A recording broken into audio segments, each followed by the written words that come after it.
Haleluya, haleluya, haleluya. Shalom alaikum ya. Salam Aki. Aku kabarkan Injil keselamatan. Bapak Ibu kasih Tuhan, ketemu lagi dengan saya Evangelis Avraham Effendi Usman. Bagaimana kabar Bapak Ibu semua? Tentu luar biasa.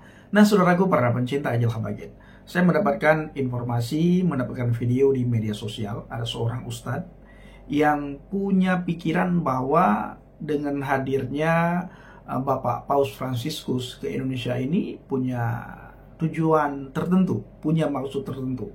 Beliau mengatakan bahwa ada maksud kristenisasi di situ, ya. Tujuannya kristenisasi. Saya tidak habis pikir Bapak Ibu, kenapa seorang ustadz punya pemikiran semacam itu? Padahal Bapak Paus Fransiskus tidak pernah mengajak orang untuk menjadi Katolik, mengajak orang untuk masuk agama Kristen, mengajak orang untuk percaya kepada Yesus, tidak pernah.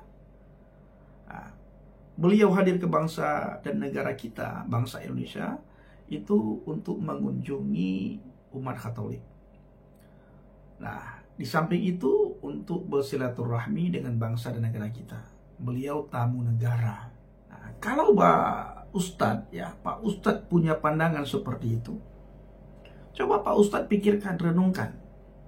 Di bangsa dan negara ini bukan saja agama tertentu, bukan saja satu agama. Ada banyak agama di bangsa dan negara ini. Nah, di mana agama lain selain agama Anda, itu mendengarkan suara iman Anda itu 1 hari 5 kali. Tidak pernah terpengaruh. Tidak pernah terpikirkan bahwa kalian itu ingin mengislamisasikan agama-agama lain. Tidak. Kenapa? Karena kita punya keyakinan masing-masing. Kita berjalan di rel masing-masing. Punya kitab masing-masing. Agama masing-masing, iman masing-masing, kitab masing-masing, Tuhan pun masing-masing. Kalau Pak Ustadz yakin dengan agamanya, yakin dengan kepercayaannya, yakin dengan imannya, yakin dengan Tuhannya, tidak perlu risau, gelisah, khawatir akan kedatangan pemuka agama lain ke tengah-tengah kita, ke tengah-tengah Pak Ustadz. Nah, bila perlu Pak Ustadz jangan melihat, ya, matikan media sosial, matikan TV. Nah, jangan main di TikTok, jangan main di Facebook, jangan main YouTube, sehingga tidak melihat berita kedatangan Bapak Paus Fransiskus ke bangsa dan negara ini. Nah, harusnya Pak Ustadz belajar kepada kami orang Kristen, atau kepada Katolik, atau kepada agama-agama lain. Apa yang perlu dipelajari? Nah, sebagaimana yang saya katakan tadi. Nah, agama selain agama Pak Ustadz, itu mendengarkan suara iman Pak Ustadz 1 hari 5 kali. Tidak terpengaruh. Tidak pernah punya pikiran, punya niat dalam hati, oh mereka ingin mengislamisasikan kita, ingin mengislamkan kita. Tidak pernah punya pikiran, punya niat dalam hati seperti itu. Kenapa? Karena kami punya keyakinan yang kokoh di dalam Tuhan. Kami punya iman, kami punya kitab masing-masing, ya, dan kami berjalan di rel masing-masing. Nah, itu Pak Ustadz. Nah, Bapak Ibu semuanya, saya ingin mengajak kita semua untuk melihat cuplikan video dan nanti akan dikupas oleh Brother Andre Tunggal. Bagaimana cuplikan videonya? Mari kita sama-sama saksikan. Indonesia kedatangan Paus Fransiskus yang mengunjungi Indonesia, dan ini adalah satu momen yang baik, ya, menunjukkan hubungan kenegaraan antara Vatikan dan Indonesia. Tapi lebih daripada itu, ada sebuah unsur persahabatan yang baik. Cuman pada akhirnya kebaikan ini ternoda menurut saya dengan narasi-narasi sumbang yang muncul belakangan ini. Ketika ada seorang ustadz yang mengatakan bahwa kedatangan Paus itu adalah kristenisasi. Dan dikatakan bahwa akidah umat Islam jadi lemah karena Paus datang ke Indonesia. Saya tidak mengada-ada, dan ini adalah sebuah video yang dirilis sendiri oleh yang bersangkutan, yaitu Ustadz Alfian Tanjung. Seperti Anda bisa lihat di depan. Jadi video ini dirilis 1 hari sebelum kedatangan Paus dengan judul "Apakah kedatangan Paus Fransiskus memperkuat agenda kristenisasi di Indonesia? Waspada pemurtadan." Itu sudah benar-benar muncul dari judulnya, udah kelihatan, dan saya kira tidak clickbait, teman-teman, ya. Karena demikianlah yang dikatakan oleh sang ustadz yang bersangkutan, ya. Dia mengatakan seperti itu. Mari kita dengarkan sama-sama teman-teman apa yang apa yang jadi perkataan sang ustadz yang diwawancarai oleh salah seorang, saya nggak tahu katakanlah itu temannya ya. Mari kita dengarkan baik-baik. Sebagai negara mayoritas Islam, adakah misi kedatangan Paus ke Indonesia yang perlu kita waspadai, Bu Alfian? Menurut Bu Alfian, apakah kedatangan Paus ini ke Indonesia untuk menjaga, memaintain, atau memperkuat proses kristenisasi di Indonesia, Bu Alfian? Pasti. Ini jelas nggak sekedar datang ini. Ini khilafahnya Katolik. Khalifah tanda kutip ya maksud saya. Ada satu titik totok untuk memperkuat Katolik dan gerakan kristenisasi. Apa pesan Bu Alfian agar masyarakat atau warga pribumi Muslim Indonesia itu lebih hati-hati nanti jadi mempengaruhi akidah? Karena saya rasa ini sedikit banyak juga bisa mengganggu akidah umat Islam yang lemah, Bu Alfian. Nah, secara nasional, kelompok Kristen sudah menuntaskan Grand Planning Indonesia Emas 2045 dalam Gembala Yesus. Bahwa gerakan kristenisasi ini sudah merangsek jauh, padahal Quran mengatakan walan tardo ankal yahudu ala nasara hatta tattabi'a millatahum. Sesungguhnya orang-orang Yahudi dan orang-orang Kristen itu nggak suka dengan kamu sampai kamu ikut apa maunya mereka. Mari semua kita memperteguh keimanan kita, memperkokoh akidah kita, dan siap berdakwah untuk berjihad fisabilillah. Saya tidak mengada-ada, dan Anda barusan mendengar sebuah cuplikan dari perkataan sang ustadz tersebut yang seakan-akan begitu memusuhi sekali kedatangan Paus Fransiskus dan dianggap sebagai ada agenda kristenisasi dan ini menjadi musuh besar dari agama Islam.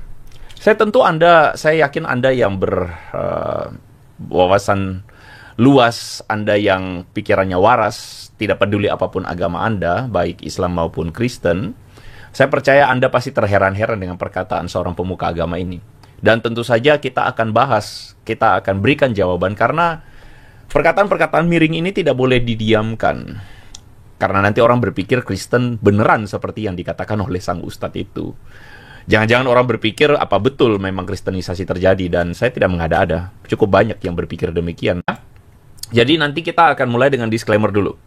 Kenapa disclaimer? Karena saya kira penting sekali untuk kita sebagai orang Kristen menjelaskan maksud dan tujuan ini semua. Karena entah bagaimana ada saja sekelompok orang yang kebetulan beragama tertentu yang suka banget kepantik ya emosinya. Cuman lihat dari sepotong doang udah langsung asumsinya tuh dimusuhi. Lalu asumsinya mau berantem, kayak gitu aja. Jadi kita harus memberikan sebuah disclaimer yang jelas supaya kita punya orang Indonesia ini maju pemikirannya begitu ya. Jadi kita akan luruskan agenda kristenisasi, tuduhan agenda kristenisasi ala Ustadz Alfian Tanjung. Dan berikutnya kita akan membahas perkataan Ustadz Alfian ini ketika dia mengatakan kedatangan Paus Fransiskus bagian dari kristenisasi. Dan kita akan juga membahas bagaimana dia mengatakan sidang DGI itu membuat keputusan untuk mengkristenkan Jawa. Dan agenda Indonesia Emas 2045 itu adalah agenda kristenisasi. Dan saya akan sedikit membahas tentang fenomena beragama dengan paranoid. Saya kira ini nanti akan jadi satu pembahasan yang menarik untuk setiap kita, apapun agama kita ya. Baik, saya akan langsung ke disclaimer terlebih dahulu. Saya masih belum belum menyapa teman-teman ya, tapi saya harus mulai dengan disclaimer dulu. Jadi ya kita harus mulai dengan sebuah disclaimer yang clear bahwa ini adalah sebuah upaya kita sebagai orang Kristen, dan video ini saya buat sebagai upaya untuk menjawab tuduhan yang dilakukan oleh orang-orang yang tidak bertanggung jawab ini.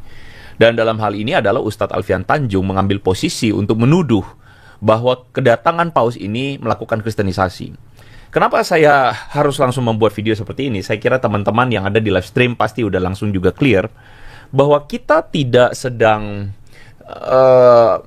kurang kerjaan. Kita sebagai orang Kristen, kita harus meluruskan apa yang menjadi perkataan miring orang-orang seperti ini. Karena Ustadz Alfian Tanjung ini mengeluarkan statement yang menurut saya sangat berbahaya. Karena dia memberikan framing buruk tentang kalau gitu Paus datang ini melakukan kristenisasi, seakan-akan ingin menyebarkan ketakutan, paranoia, kekhawatiran di antara umat Islam bahwa nanti akan ada kristenisasi melalui Paus Fransiskus yang datang di Indonesia. Ini tentu saja sangat ngawur yang hakiki, sangat ngelantur sekali begitu ya. kita bisa lihat bahwa kedatangan Paus Fransiskus pada tahun 2024 di tanggal 3 sampai tanggal 6 September ini adalah bagian dari perjalanan apostolik Paus ya. Yang secara kita bisa lihat ini adalah ketundaan atau tertundanya perjalanan atau kunjungan Paus yang harusnya ada dilakukan di tahun 2020, tetapi kemudian tertunda sampai sekarang karena pandemi COVID. Jadi tuduhan-tuduhan semacam ini adalah tuduhan yang sangat disayangkan sekali. Dari KWI, ketua dari KWI, Wali Gereja Indonesia itu adalah bagian organisasi atau payung dari gereja-gereja Katolik di Indonesia juga mengatakan bahwa kunjungan Paus Fransiskus ini adalah untuk misi kemanusiaan dan ini adalah kunjungan yang tertunda, sehingga seharusnya umat Islam pun yang waras dan rasional bisa melihat bahwa nggak ada urusannya ini sama yang namanya kristenisasi, begitu ya. Tidak ada urusannya sama sekali, karena ini adalah satu hal yang bisa kita bilang kunjungan kenegaraan yang wajar, karena Paus Fransiskus adalah pribadi yang di dalamnya itu dia mewakili dua kepemimpinan sekaligus. Pertama, dia mewakili kepemimpinan sebagai pemimpin umat Katolik, di mana memang teman-teman yang Katolik, Kristen Katolik itu menerima Paus Fransiskus sebagai pemimpin tertinggi mereka. Yang kedua, Paus Fransiskus adalah seorang kepala dari, bisa dikatakan kepala negara Vatikan pula. Jadi kunjungan Paus Fransiskus itu adalah kunjungan, bisa dibilang kunjungan diplomatik, dan juga bisa dibilang sebagai sekaligus kunjungan keagamaan. Dan kunjungan Paus Fransiskus tentu saja terlihat sebagai kunjungan yang memang tidak ada agenda untuk mengkristenkan, apalagi ya itu tidak ada gitu ya. Nah, jadi sebuah saran untuk Ustadz Alfian Tanjung dan para muslim yang mungkin keikut ya kemakan sama perkataannya sang Ustadz ini, saya kira tidak berlebihan saya mengulik dari Quran ya, dari surah Al-Hujurat ayat 12 yang mengatakan, hai orang beriman, jauhilah kebanyakan purbasangka atau kecurigaan, karena sebagian dari kecurigaan itu adalah dosa ya. Nah, saya kira kitab dari umat muslim sendiri itu dengan jelas mengatakan bahwa ini adalah dosa kalau terlalu berburuk sangka, begitu ya. Nah, saya kira itu saja disclaimer saya. Jadi kami sebagai orang Kristen berhak untuk memberikan atau meluruskan narasi karena yang diungkit-ungkit kami gitu, dan kami yang dianggap melakukan kristenisasi. Oke, saya lanjutkan teman-teman. Kita saksikan ya, atau kita iris habis, kita iris tipis-tipis orang-orang yang menunjukkan, saya mau ngomong ini, tapi saya ngerem teman-teman ya. Tapi menurut saya ini cara berpikir, sekali lagi ya, cara berpikir yang bodoh.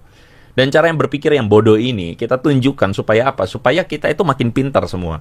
Dan saya percaya bahwa Anda pun adalah umat yang kita itu beragama, tapi beragama tidak secara bodoh ya. Tidak beragama secara bodoh. Kita lanjutkan teman-teman ya. Mari kita dengarkan bagaimana perkataan atau agenda kunjungan ini yang dikatakan kristenisasi. Mari kita dengarkan sama-sama. Baik, Bung Alfian, Paus akan datang ke Indonesia. Pekerja di Jakarta diimbau WFH pada 5 September. Antisipasi keramaian Misa Akbar sebagai negara mayoritas Islam. Adakah misi kedatangan Paus ke Indonesia yang perlu kita waspadai, Bung Alfian? Mereka yang melakukan acara, kita yang disuruh WFH nih. Menurut Bung Alfian, apakah kedatangan Paus ini ke Indonesia untuk menjaga, memaintain, atau memperkuat proses kristenisasi di Indonesia, Bung Alfian? Pasti. Saya sebenarnya agak geram, Bung Aman dengan berita ini. Kepada seluruh masyarakat, ini sebuah ketidakadilan kepada kelompok mayoritas. Bahwa ini adalah sebuah komando Laskar Kristus, komando Katolik untuk memenangkan kepentingan jaringan mereka. Ini jelas nggak sekedar datang ini khilafahnya Katolik, khalifah tanda kutip ya maksud saya. Ada satu titik totok untuk memperkuat Katolik dan gerakan kristenisasi dalam menghadapi umat Islam. Mereka bekerja sama. Wallazina kafaru ba'duhum awliya'u ba'd. Mereka bekerja sama. Bukan, boleh diteruskan.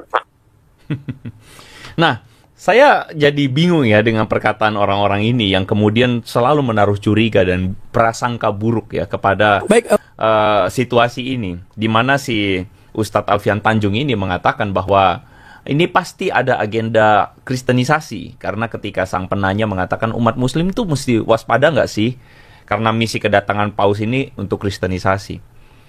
Bingung aja saya. Saya waktu pertama kali dengar ini barang, saya cuma garu-garu kepala, teman-teman ya. Begitu amat ya pikirnya ya. Bahkan ketika sang ustadz ini mengatakan bahwa Paus itu khalifah, dalam tanda kutip khalifahnya Katolik. Jadi sang ustadz ini menyamakan Paus sebagai pemimpin agama, disamakan dengan konsep khalifah di dalam Islam. Ya kalau Anda mengikuti channel saya dan kita sama-sama simak, mengerti, mengenal, ya ini arahnya ketika ngomong khalifah, ya arahnya adalah soal masalah soal masalah memperoleh otoritas kekuasaan yang bahkan dalam kondisi tertentu bisa saja menggunakan kekuatan militer pada konteks tertentu ya. Jadi buat saya ini sesuatu yang lebay nggak sih? Lebay banget nggak sih begitu ya? Dan bahkan dia mengatakan mereka ini kerjasama untuk menghadapi Islam ya. Jadi kok kayaknya Islam itu merasa atau ditempatkan dirinya sebagai dimusuhi ya. Kenapa begitu ya? Saya sebenarnya tidak bisa memahami cara pikir orang-orang yang merasa bahwa mereka dimusuhi ini ya. Tapi kalau kita melihat track record dari Ustadz Alfian Tanjung, maka saya kira dia punya track record untuk melakukan hal-hal yang demikian. Jadi misalnya di tahun 17, teman-teman, Anda akan menemukan sebuah berita bahwa Ustadz Alfian Tanjung ini divonis 2 tahun penjara dulu dalam kasus ujaran kebencian. Dia pernah divonis demikian.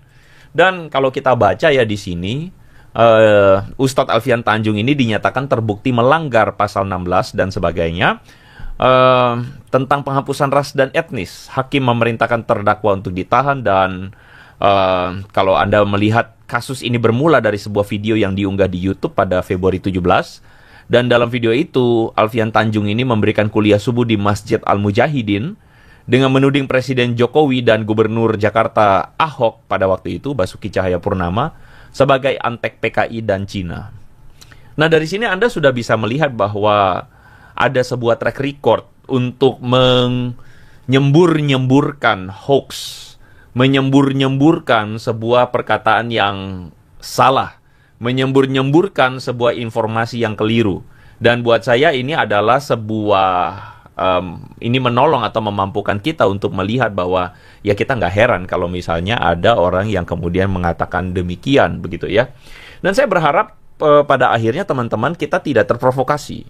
Umat beragama tidak perlu terprovokasi dengan orang-orang yang menyebut dirinya sebagai pemuka agama ini begitu. Dan ya kebetulannya kali ini ya dari Muslim begitu kan ya. Nah, menurut saya ini adalah satu hal yang seharusnya membuat mereka-mereka yang suka berantem agama itu mingkem. Kita harus membuat mereka itu malu akan hal-hal yang mereka lakukan ini begitu ya. Nah, jadi ya saya kira waduh, ada Maruta Sumarto mengatakan iman tisu. Wah, ini saya nggak lanjutin ya. Tisu magic apa ya? Saya nggak tahu deh ya. Nah, jadi maksud saya adalah ini adalah apa ya, sesuatu yang patut kita notice nih, seperti perkataan teman kita Viro ini. Bagi rakyat Indonesia, Kristen dan Katolik agama peninggalan penjajah. Apalagi ada pemimpin Katolik datang ke Indonesia dianggap membawa virus penjajahan. Viro, kamu tahu tidak bahwa ketika Indonesia merdeka, yang salah satu negara yang mengakui kemerdekaan Indonesia itu Vatikan. Vatikan adalah negara yang menjadi negara-negara pertama yang mengakui kemerdekaan Indonesia. Jadi nggak usah halu dengan klaim agama penjajah yang ada dalam pikiran kamu, karena otakmu udah kesumbat dengan klaim-klaim agama penjajah itu. Buat saya tuh, buat kami orang Kristen itu klaim-klaim rendahan, klaim dari orang yang nggak mampu untuk memberikan jawaban rasional, percis kayak anak kecil yang cuman kerjaannya ngejek-ngejekan begitu ya, ejek-ejekan. Bapak lu tuh kakinya gede, jempolnya kayak baso misalnya. Kerjanya cuma bisa mengejek hal yang bodoh begitu ya. Jadi ya teman-teman kita pahamilah ada orang-orang seperti Viro, seperti orang-orang ini yang mereka suka sekali punya kecanduan dengan perkataan-perkataan bodoh ya, kecanduan dengan argumen-argumen bodoh begitu ya. Nah, jadi begini loh teman-teman. Ketika kita melihat demikian, apakah ini masuk kategori provokasi umat beragama? saya kembalikan kepada teman-teman begitu. Menurut teman-teman, apakah ini masuk dalam kategori provokasi? Ketika dia bilang ini pasti ada agenda kristenisasi, ya. Nah, apa gitu ya? Anyway, ada teman-teman yang komentar Zuma, Ustadz Zuma. Saya nanti punya videonya Ustadz Zuma. Lucu deh. Nanti teman-teman ikutin ya. Nanti akan saya kontak bahwa Ustadz Zuma pun pernah ngelanturnya minta ampun ya. Nah, jadi apakah ini masuk dalam kategori provokasi umat beragama, teman-teman ya? Menurut teman-teman, apakah ini provokasi? Silakan tuliskan komentar Anda di kolom komentar. Nah, perkataan dari Ustadz Alfian Tanjung ini juga mempengaruhi orang-orang yang memang berpikiran serupa dengan dia. Jadi ada seorang dari netizen, Maksum namanya. Anda bisa tahu dari pemikirannya, dari golongan mana dia. Dia mengatakan Yahudi Nasrani tidak akan suka kepada kalian semua Muslim sehingga mengikuti agama mereka. Jadi makanya hati-hati katanya kristenisasi di Indonesia, apalagi ada si Paulus. Paulus ngapain ke Indonesia, aneh. Ini adalah perkataan orang yang ya dia paus dibilang Paulus ya. Jadi ya begitulah, saya nggak bisa ngomong deh. Memang orang-orang yang seperti ini sulit ya, sulit sekali kalau misalnya teman-teman kita lihat demikian ya. Nah, jadi yes teman-teman, saya kira teman-teman bisa melihat bahwa ini adalah sebuah bentuk provokasi. Rimhot mengatakan ini Ustadz provokasi banget begitu ya. Ya betul banget begitu ya. Penyesatan itu nyata. Wow, luar biasa ya. Oke, teman-teman ya, perkataan orang bebal. Oke, kita lanjutkan teman-teman ya. Kita lanjutkan. Jadi kunjungan dari Paus ini jelas adalah kunjungan persaudaraan dan ini adalah kunjungan kemanusiaan. Dan itu tidak ada urusannya dengan misi kristenisasi karena memang Paus tidak melakukan yang namanya kristenisasi seperti yang dipikirkan oleh sebagian orang-orang yang kurang minum itu tadi, kurang istirahat. Bahkan kunjungan Paus ini adalah kunjungan yang saya kira penuh dengan rasa hormat kepada umat Muslim bahkan. Karena Paus Fransiskus akan kunjungi Masjid Istiqlal. Ini adalah satu bentuk dari penghormatan, bentuk dari penghargaan bahwa ada seorang pemimpin umat Katolik bisa datang juga mau mengunjungi Masjid Istiqlal. Bahkan Paus Fransiskus tidak mengunjungi gereja-gereja yang lain di Jakarta ya. Anda bisa amati itu. Jadi ini adalah sebuah gestur di mana ada satu cerita di mana Paus Fransiskus pun mencium ya kaki dari para pengungsi dari Suriah. Dan Anda tahu bahwa para pengungsi dari Suriah tersebut adalah imigran dari yang kita tahu beragama Islam. Mereka adalah Muslim. Dan Paus Fransiskus ini mencium kaki mereka sebagai bentuk dari ritual yang biasa dilakukan oleh Paus untuk menghargai orang-orang yang tersisihkan begitu. Bahkan kita tahu bahwa ada cerita bahwa Paus Fransiskus itu sempat berinteraksi dengan salah seorang wanita berhijab dari Wonogiri ya. Bersalaman dengan Paus Fransiskus dan bahkan ketika sang wanita ini atau bernama Dewi ini dia menikah, bahkan dikirimi bunga dari Vatikan pula. Jadi adalah sangat mengerikan ya kalau ada seorang yang tidak tahu konteks, tidak ngerti apa-apa, lalu kemudian dia dengan sembarangan menuduh bahwa ada agenda kristenisasi. Padahal seorang Paus Fransiskus saya kira adalah seorang yang menghargai sekali tentang keperbedaan agama, bahkan menghargai juga. Jadi ada Islam atau Muslim itu dihargai juga. Saya kira teman-teman yang mendengarkan ini, teman-teman bisa langsung menilai sendiri ya, teman-teman ya. Oke, teman-teman. Jadi, kalau misalnya dia bilang ini pasti ada agenda kristenisasi, ya sudahlah kita cuman bisa ngelus dada aja gitu kan ya. Cuma bisa ngelus dada aja sambil memperhatikan ya kengawuran, saya nggak mau ngomong lagi deh panjang-panjang lah, biar teman-teman aja yang ngomong ya. Kita ngelus dada aja, kita melihat kemodelan orang-orang yang kayak begini. Kasihan banget ya. Mereka adalah orang-orang yang picik, orang-orang yang, ya benar seperti kata teman kita Dian ya, picik sekali otaknya. Ya habis begitu. Frederick L. Berkat, bagus kasih mereka pencerahan supaya otaknya lebih cerah. Ya, itulah begitu ya. Oke, terima kasih untuk teman-teman untuk blessing, terima kasih untuk dukungannya ya. Oke, kita akan dengarkan lanjut ya teman-teman ya, ketika ada agenda Kristenisasi Indonesia Mas 2045. Mari kita dengarkan sama-sama ya. Ini sih kengawuran parah nih, kita dengerin teman-teman ya. Nah, Bu Evan, untuk akhir sesi kali ini, Kristenisasi adalah hal sebetulnya yang sangat diwaspadai. Menurut saya, ya bisa dilihat dalam Bu Evan, beberapa anak artis itu bisa pindah agama dari Islam ke Kristen. Ini kan ya salah satu yang mungkin menurut saya misi-misi kekristenan mereka yang mereka. Saya harus mention dulu di awal teman-teman sebelum saya lanjutkan. Ini di live chat ini kadang-kadang muncul komentar-komentar ini ya dari judi online ya. Teman-teman harap abaikan saja ya, dari judi-judi online ini, biarkan saja begitu ya. Karena thank you untuk teman-teman admin yang udah bantuin. Karena ini fenomena judi online ini gencar sekali ya. Jadi ya, saya lanjutkan dulu ya teman-teman ya.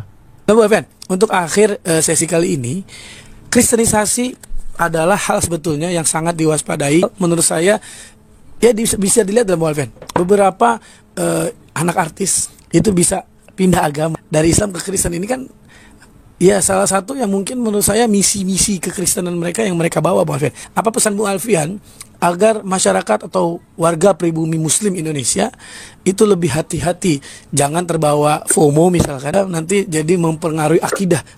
Teman-teman bisa lihat bahwa dia mengatakan bahwa teman-teman pribumi itu harus hati-hati begitu ya, jangan terbawa FOMO. Nah, ini adalah satu hal yang menarik sekali nih teman-teman ya. Kita harus coba perhatikan ya, ketakutan yang luar biasa untuk kemudian menjadikan bahwa umat Islam ini akan akidahnya hancur gara-gara kunjungan paus.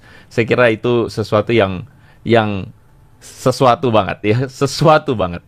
Mau misalkan nanti jadi mempengaruhi akidah, karena saya rasa ini sedikit banyak juga bisa mengganggu akidah umat Islam yang lemah, Bung Alfian. Nanti kan orang-orang yang di daerah bisa mikirnya, oh berarti paus ini baik ya, begini ya, padahal punya misi tertentu.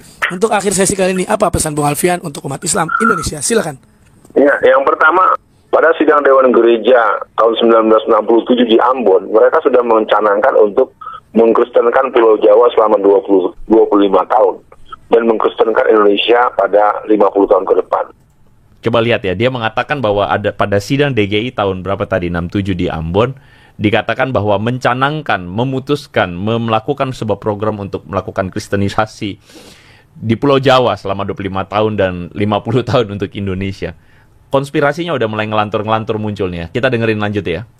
Nah, secara nasional, kelompok Kristen sudah menuntaskan Grand Planning Indonesia Mas 2045 dalam Gembala Yesus. Gerakan kristenisasi ini sudah merangsek jauh, padahal Quran mengatakan walan tardo ankal yahudu ala nasara hatta tatabi'a millatahum. Sesungguhnya orang-orang Yahudi dan orang-orang Kristen itu nggak suka dengan kamu sampai kamu ikut apa maunya mereka. Saya menganjurkan kepada semua teman-teman seluruh ikhwan dan akhwat se-Indonesia, ayo kita asal-ghirah. Hari ini agama kita memang dirusak dengan pola-pola yang dilakukan oleh aliran-aliran sesat yang dilindungi oleh pihak-pihak tertentu dan juga gerakan kristenisasi. Kita punya banyak persoalan dalam tantangan dan kewaspadaan umat. Satu di antaranya adalah gerakan pemurtadan. Bayangkan, dia bisa melakukan kegiatan besar-besaran di tengah pusat kota dengan perlindungan seorang yang bernama Jokowi. Mari semua kita memperteguh keimanan kita, memperkokoh akidah kita, dan siap berdakwah untuk berjihad fisabilillah. Assalamualaikum warahmatullahi wabarakatuh. Langsung dikomentarin sama teman kita Bro Piten Tonusa ya. Woi, kami di Ambon belum pernah dengar berita itu. Lucu. Thank you Bung Piten ya. Jadi beta atau saya juga dari sana, dari Ambon, dan saya tidak pernah mendengar yang namanya ada sebuah program pengkristenan begitu ya yang dilakukan 25 tahun di Pulau Jawa ya. Jadi dalam 25 tahun Pulau Jawa akan dikristenkan, kata si ustadz yang suka konspirasi ini ya. Bahkan 50 tahun Indonesia akan dikristenkan. Itu sih agak-agak berlebihan ya. Bukan berlebihan, itu sudah ngawur ya. Jadi kita bisa melihat bahwa ada sebuah ketakutan yang luar biasa besar dari orang-orang yang menganggap bahwa agamanya ini atau akidah umatnya itu hancur, lebur, lemah karena kedatangan paus. Ketika si Ustadz mengatakan sidang DGI 67 mengkristenkan Jawa. 2045 Indonesia emas itu katanya agenda kristenisasi Indonesia. Kacau banget ya. Lalu Islam sedang dirusak dan Yahudi dan Kristen itu benci kita katanya. Itu sih sesuatu banget ya. Nah jadi apa ya teman-teman ya. Jadi ini satu hal yang buat saya sih sangat bikin kita tuh bingung ya. Ini siap-siap kita masuk kelucuan ya. Teman-teman ini sepertinya, saya harus ini dulu karena kayaknya saya harus bagaimana sih caranya partisipannya atau saya harus membatasi live chat karena beberapa judul-judul masuk ya. Ini gimana cara bikinnya? Partisipan, oke, saya nggak bisa. Saya mohon maaf ya, saya masih harus belajar dulu sebentar, tapi coba buat teman-teman admin mohon maaf untuk bisa menolong saya ya. Oke, saya lanjutin dulu. Jadi begini teman-teman ya, ini ada sebuah fenomena yang saya akan tunjukkan kepada Anda semua bahwa orang-orang ini adalah orang-orang yang fobia ya, orang-orang yang suka fobia dengan konspirasi, dan salah satu ciri kenapa orang-orang ini suka kena fobia adalah karena memang tingkat pendidikannya rendah. Jadi ada sebuah akun Joko Edi ini anyway, kalau saya tidak salah mantan anggota dewan. Jadi Pak Joko Edi ini bikin atau memposting sebuah, di sini katanya, saya nggak tahu ini beneran Pak Joko Edi atau tidak ya, tapi dia memposting bukan main. Lalu kemudian ini di Cilengsi di Jawa Barat ya. Jadi ada halte bus yang kemudian lambangnya lambang Palu Arit ya. Kalau teman-teman tahu Palu Arit itu adalah PKI begitu ya.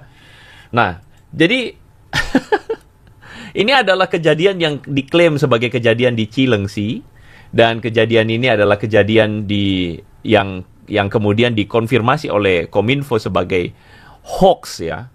Bahkan kalau teman-teman perhatikan di sini ada komentarnya ya, apakah masih kurang yakin PKI bangkit? Siap. Nah, ini saya nggak bisa baca ya. Siap atau wah ini saya bingung nih. Jadi ini adalah sesuatu yang buat saya, waduh ini kenapa ya mereka begitu suka cocok logi ya. Bahkan ada yang mengatakan kalau punya Palu Arit harap dimusnahkan karena nanti diduga terindikasi dengan PKI begitu ya. Nah ini adalah salah satu contoh teman-teman bahwa mereka ini adalah orang-orang yang mudah sekali kemudian fobia dengan yang namanya kristenisasi. Fobia sekali, lalu kemudian mengatakan bahwa ada sebuah upaya pemurtadan, upaya untuk kemudian menjadikan orang Muslim itu masuk Kristen. Bahkan ada kupon makanan yang dibagi-bagikan. Saya kira ini sebagai satu bentuk dari bansos atau bentuk dari bantuan yang dibilang ada unsur kristenisasi. Jadi segalanya difobiain ya. Kristenisasi, apa-apa kristenisasi.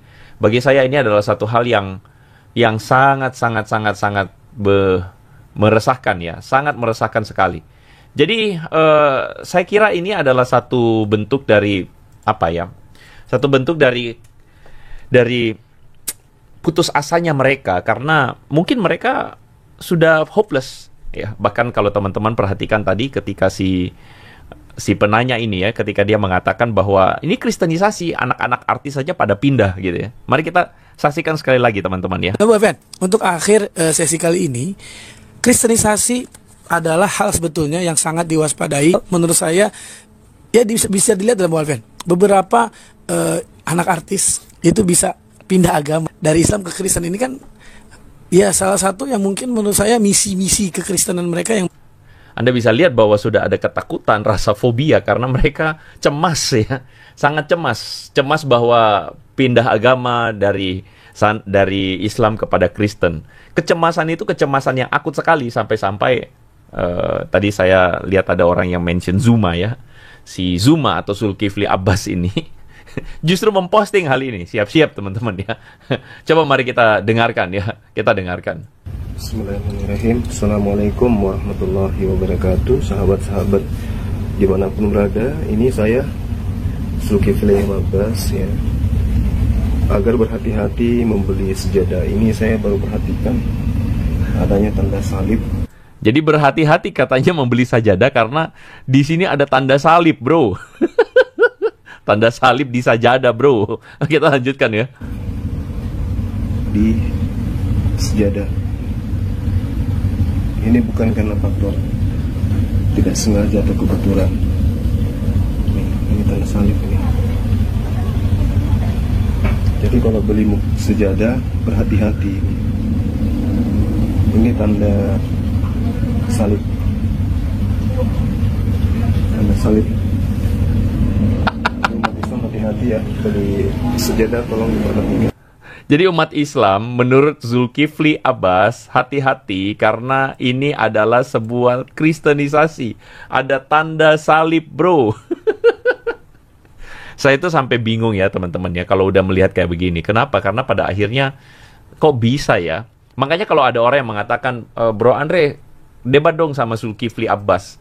Ya masalahnya Zulkifli Abbas atau si Zuma ini gayanya adalah melihat tanda salib di sajadah aja udah takut gitu. Kalau lihat tanda salib di sajadah aja udah takut, terus gimana? Jangan-jangan menjerit-jerit lagi nanti kalau udah debat kali ya. lihat salib dikit aja ya. Padahal bukan salib, saya yakin itu, tapi udah dianggap salib di sajadah, gitu aja udah horor, udah deg-degan. Oh, kalau udah lihat salib di sajadah aja deg-degan, ya gimana mau bersoal jawab dengan kita gitu kan ya. Lucu aja sih buat saya sih. Begitu ya, teman-teman ya. Oke, jadi kita lanjutkan ya. Masih ada fobia-fobia salib yang lain, teman-teman ya. Jadi teman-teman kita lihat dulu ya. Mari ada orang yang fobia dengan salib karena ketika dia melihat ada baju yang ada tanda salibnya. Kita dengerin teman-teman. Nah, ini baju yang dibeli dari Al-Haramain Ciledug. Nih, ada lambang yang seperti yang saya lingkarin ini. Masya Allah. Masya Allah. Masya Allah. Nah, jadi ini sudah tidak pantas lagi dipakai. Ya, makanya sebaiknya kita musnahkan. Nah, agar tidak tersimpan lagi di rumah kita. Ini akan membawakan pahala bagi kita. Masya Allah. Masya Allah. Masya Allah. Jangan disimpan di rumah, katanya nanti akan membawa apa ya? Membawa apa itu tadi? Kutuk kali ya, membawa karena kata Ustadz Abdul Somad itu katanya karena kalau ada salib di rumah itu malaikat tidak akan mampir katanya ya. Jadi ya susah ya, kalau memang itu kepercayaannya ya sudah. Cuman kan kita waktu lihat ini kan kita lucu gitu ya, kok bisa begitu ya? Allah.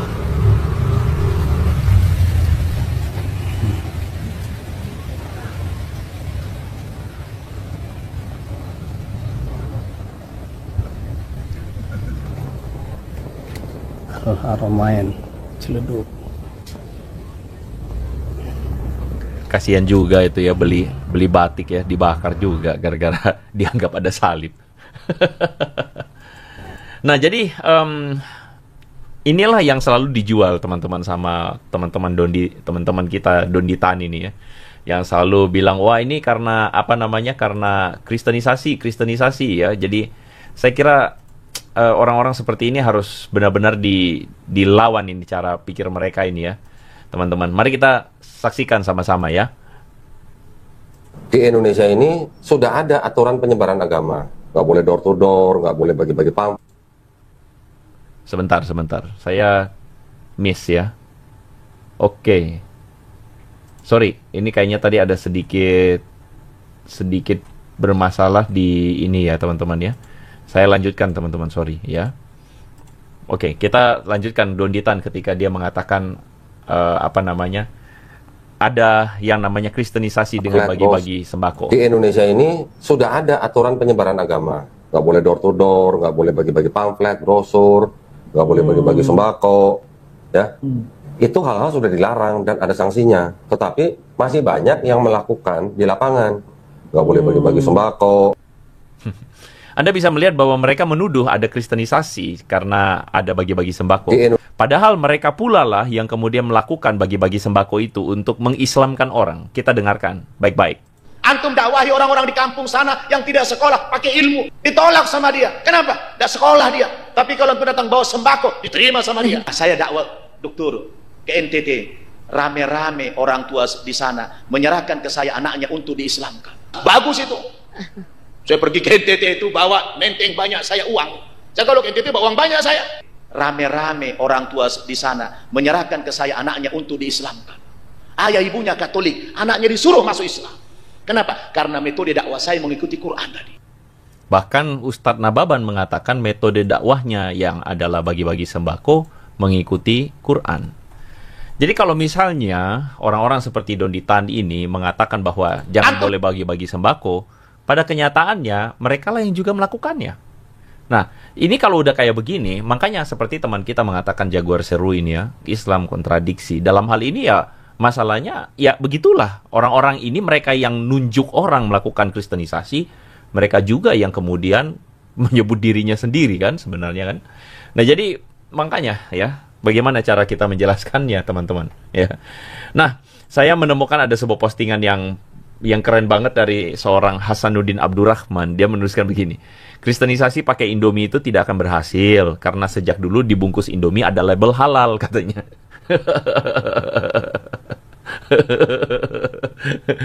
Itu namanya pinter ya. Jadi tidak akan berhasil karena dari dulu dibungkus Indomie itu sudah ada label halalnya ya teman-teman. Menarik ya. Jadi saya bilang ini adalah orang yang bisa mention secara santuy aja ya. Santuy aja. Kenapa ya? Karena mereka ini suka menghalu-halu sendiri begitu teman-teman ya. Pernah nonton nggak video ada misionaris bule teriak-teriak mengajak orang bertobat untuk masuk agama dia? Itu udah pelanggaran di tempat umum itu ya. Bentar, bukankah kalau di masjid juga ada yang ngomong agama-agama lain? Artinya kan kadang-kadang kan ini seperti itu. Apakah nggak sama dengan ilustrasi yang tadi teriak-teriak di tempat parkir? Kalau di masjid memang tempatnya kan. Tapi kan ada speakernya, Mas. Hati-hati dengan ini, bahwa ini yang benar ini, jangan sampai misalnya begitu kan, orang lain kedengaran gitu misalnya gitu. Ya, ini kritik ya, ada kritik macam itu ya. Itu kan karena kita di sini tempat mayoritas. Oh, oke. Ya, maklum dikit dong kalau mayoritas. Maklum dikit dong katanya kalau mayoritas. Nah teman-teman, ini adalah satu hal yang saya kira patut kita amati ya, bahwa mereka ini suka memframing bahwa dirinya itu jadi korban. Tapi pada kenyataannya mereka itu beragama dengan, menurut saya dengan sangat dangkal sekali. Ada orang yang tadi saya mention yaitu Hasanuddin Abdurrahman, dia mengatakan, dulu saya tidak tertarik ikut-ikutan kegiatan bakti sosial ya untuk membendung kristenisasi. Saya pernah diomeli karena dianggap tidak peduli. Kalau ada orang yang mau pindah agama karena paket makanan, artinya mental dia buruk banget. Dia menjual keyakinan demi makanan. Orang jenis ini sudah tepat dibiarkan keluar dari agama. Jadi beban. Nah, buat saya ini adalah statement dari perkataan yang keren ya dari seorang Hasanuddin Abdurrahman ini. Dan saya respect dengan orang ini yang bisa dengan akal sehatnya mengatakan, ya sudah kalau mau pindah ya pindah aja. Kalau pindah karena makanan, karena sembako ya segitu aja iman kamu kan begitu. Tetapi orang-orang seperti Don Ditan, orang-orang seperti Alfian Tanjung, Ustadz ini adalah orang-orang yang kebakaran jenggot gara-gara apa? Gara-gara mereka sangat fobia dan takut sekali ketika ada member mereka yang katanya tuh lemah akidahnya. Saya bilang sih kasihan banget sih orang-orang yang seperti ini ya. Oke, anyway, terima kasih untuk Pak Artides JB, thank you untuk blessing-nya ya, Tuhan memberkati. Thank you pelayanannya ya, Tuhan berkati.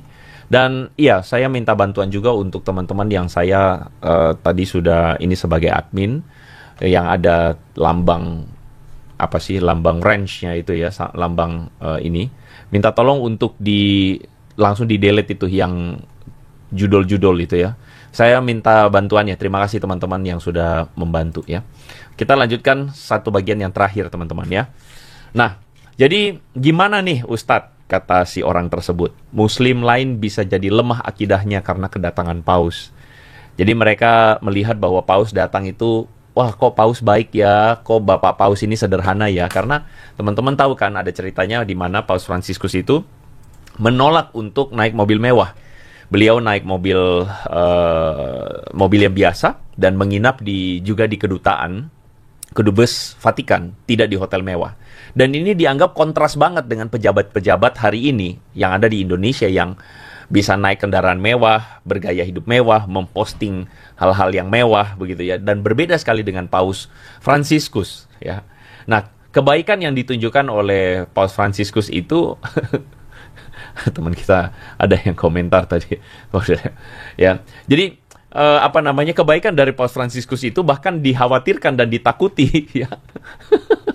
Bahkan pesawat yang dipakai Paus pun pesawat komersial, betul ya. Jadi kesederhanaan Paus itu ditakuti oleh kelompok Bapak Ustadz Alfian Tanjung dan kawannya ini bisa melemahkan akidah umat muslim. Jadi umat muslim itu jadi pikir, wah Paus baik ya. Nah kalau udah Paus baik ya, dianggap pindah agama nanti. Kasian banget sih ini orang-orangnya. Orang-orang kalau udah sampai kayak begitu tuh kasian banget. Nah jadi teman-teman, jelas di sini kita memberikan jawab bahwa Ustadz Alfian Tanjung memberikan framing yang keliru, bahwa sidang di DGI mengkristenkan Jawa itu salah, tidak pernah ada. 2045 Indonesia Emas itu agenda kristenisasi, itu salah. Bahkan dia bilang Islam dirusak karena Yahudi dan Kristen benci kita. Yaitu urusan Anda gitu ya. Kami tidak pernah melihat demikian begitu ya. Karena orang Kristen tidak pernah membenci Muslim sama sekali. Karena tidak pernah ada ajaran dari keteladanan Tuhan Yesus yang melegitimasi kebencian terhadap umat beragama lain. Lain cerita ya, kalau misalnya ada di dalam sebuah ajaran agama yang kemudian melegitimasi untuk berperang melawan agama lain, itu lain cerita. Kalau ya udah kayak begitu, saya udah no comment ya. Saya udah nggak bisa komentar teman-teman ya. Jadi saya nggak bisa ngomong apa-apa. Tapi jelas di dalam Kristen dilarang dan tidak dilegitimasi untuk membenci umat beragama yang lain atau lain iman, itu tidak ada. Nah, cuman saya heran aja kalau misalnya ada orang yang kemudian mengatakan ini ajaran agamanya begini. Padahal Quran mengatakan, "Walan tardo ankal yahudu 'ala nasara hatta tatabi'a millatahum." Sesungguhnya orang-orang Yahudi dan orang-orang Kristen itu nggak suka dengan kamu sampai kamu ikut apa maunya mereka. Saya menganjurkan kepada semua teman-teman seluruh ikhwan dan akhwat se-Indonesia, ayo kita asal ghirah. Hari ini agama kita memang dirusak dengan pola-pola yang dilakukan oleh aliran-aliran sesat yang dilindungi oleh pihak-pihak tertentu dan juga gerakan kristenisasi. Kita punya banyak persoalan dalam tantangan dan kewaspadaan umat. Satu di antaranya adalah gerakan pemurtadan. Ya itulah, sedih sekali lihatnya ya. Sedih sekali lihatnya. Ada teman kita yang komentar di sini, Roblox Cute Girl, aku Islam NU, tapi maaf Ustadz, lebih baik Ustadz pindah aja ke Afghanistan karena pemikiran Ustadz sangat radikal. Islam yang kasar, Nabi nggak ngajari benci ke agama lain. Terima kasih Mbak Roblox Cute Girl sudah memberikan penjelasan ya. Justru kita berharap bahwa kita tuh beragama di Indonesia, beragama yang adem-adem aja, yang baik-baik aja. Tapi kalau misalnya sampai ada orang yang kemudian komentar-komentar mau memperkeruh suasana, kita lawan terus. Dan itulah yang saya lakukan. Ketika melihat ada orang-orang yang mengatasnamakan membela akidah agama, tapi menjelek-jelekan agama lain, kita lawan terus. Ya, saya ingat ada yang bertanya itu, saya lupa ya siapa ya. Delviana Christie di salah satu postingan baru-baru ini, dia mengatakan, Andre, masa lalu apa sih? Masalah saya gampang, simple, apa? Kalau kau ganggu agama saya, kau bikin di sosial media, kau pasang di YouTube, kau pasang di TikTok, kau pasang di Instagram, kayak lalu kau bilang-bilang agama saya sembarangan, saya lawan terus. Saya jawabin terus.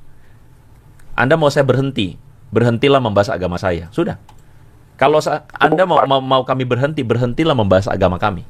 Orang-orang seperti Donditan, orang-orang seperti Kainama adalah orang-orang yang pada akhirnya diberikan panggung terus-menerus. Dan tidak ada yang menertibkan Donditan dan Kainama. Kalau tidak ada yang menertibkan mereka dari Muslim sendiri, ya udah kami yang balasin, gitu kan. Kami tidak menjelek-jelekan agama kalian, tetapi kami membantah dan kami membatalkan apa yang menjadi perkataan-perkataan mereka. Jadi sebagai sebuah penutup, Anda silakan melihat, ya, studi kristologi bro, kristologi ngelantur bro Teguh ya. Kristologi yang tidak ada juntrungannya, kristologi atau ngawurlogi itu ya, konspirasi logi ya. Nah, kelihatan bedanya nggak teman-teman? Ketika Donditan, jadi sebenarnya dalam video yang tadi itu si Ustadz Alfian Tanjung itu ada mention bahwa kok Vatikan atau Paus itu datang diistimewakan banget gitu, dijaga banget. Sedangkan kalau ulama-ulama kami datang nggak dijaga kayak begitu banget. Ya itu perkataan orang yang nggak bisa memilah begitu ya. Ya tentu saja kalau ada ulama yang datang di Indonesia ya pasti semuanya baik dan aman ya. Dan Anda mesti membedakan bahwa Paus Fransiskus ini bukan hanya sekadar pemimpin agama Katolik, tetapi dia itu adalah seorang kepala negara Vatikan pula. Dan sebagai seorang tokoh dunia yang datang ya tentu saja dia harus ada protokol keamanan. Karena kita tahu bahwa, kita harus akui bahwa Indonesia punya sejarah